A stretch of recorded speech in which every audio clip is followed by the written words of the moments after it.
সম্মানিত দর্শকবৃন্দ, আমি দেখাইতেছি আসলে আমার জমিতে হাত বাঁধা দেওয়া হয়ে গেছে। এখন লাইন বেঁধে দিচ্ছি, হাত বাঁধা হয়ে গেছে। নিড়ানোর যে কাজটা, প্রাথমিক যে নিড়ানোর কাজটা, সেটা শেষ করে ফেলছি। এখন হাত বাঁধা দেওয়া হয়ে গেছে, হাত ভাঙ্গা হয়ে গেছে। এখন ফাইনালটা বেঁধে দিচ্ছি। কালকে সার স্প্রে করা হয়েছে, স্প্রে সার সব কিছু দেওয়া হয়েছে, কীটনাশক যাতে লাগবে সব দেওয়া হয়েছে। এখন আর কি বেঁধে দিচ্ছি। তো এটা সানসার জাতের আলু, এই জমিটাতে লাগাইছি।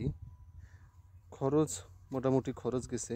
এখন বর্তমান যে আলুর দাম 70 টাকা দেখতেছি, নতুন আলু 70 টাকা। তো কীরকম রেট পাবো জানি না, কিন্তু আশা করি মোটামুটি একটা রেট পাওয়া যাবে। মোটামুটি রেটটা পেলেই কিন্তু আসলে জমিটা থেকে প্রফিট করা সম্ভব। প্রচুর পরিমাণ খরচ। এই খরচ দিয়ে আলুর বীজ, সার, কীটনাশক এবং কৃষি শ্রমিকের যে খরচ, এগুলা দিয়ে আসলে আমাদের চাষাবাদটা করতে হচ্ছে। তো সব মিলে যদি একটা ভালো প্রফিট করা যায় আলহামদুলিল্লাহ, তাহলে হয়তো বা ভালো কিছু আশা করা যায়। অনেক টাকা খরচ। এই যে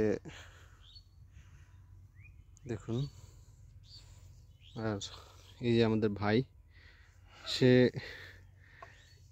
জন্মগতভাবে আসলে বোবা। সে শুধু কথাটাই বলতে পারে না, কিন্তু সমস্ত কাজ সে করতে পারে এবং তার হিসাবটাই আলাদা।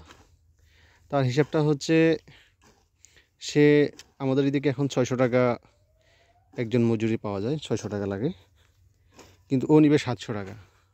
আবার তাকে এক বেলা খাওয়াইতে হবে, তাতে সমস্যা নেই, তারপরও তার সিরিয়াল নিতেই অনেক কষ্ট। কিন্তু সে 700 টাকা নিলেও সে একাই দুজনের কাজ করে দিবে।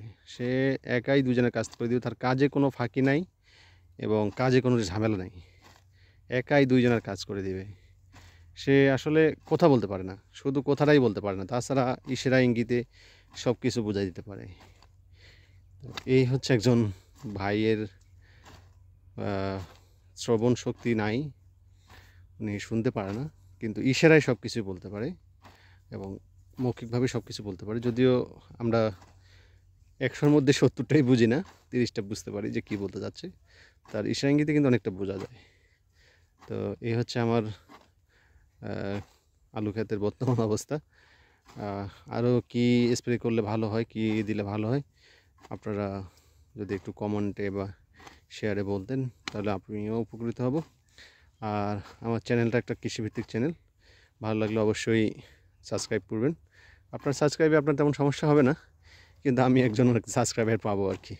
এই আশা করি আপনাদের কাছে বিদায় নিচ্ছি। ভালো থাকবেন। আসসালামু আলাইকুম।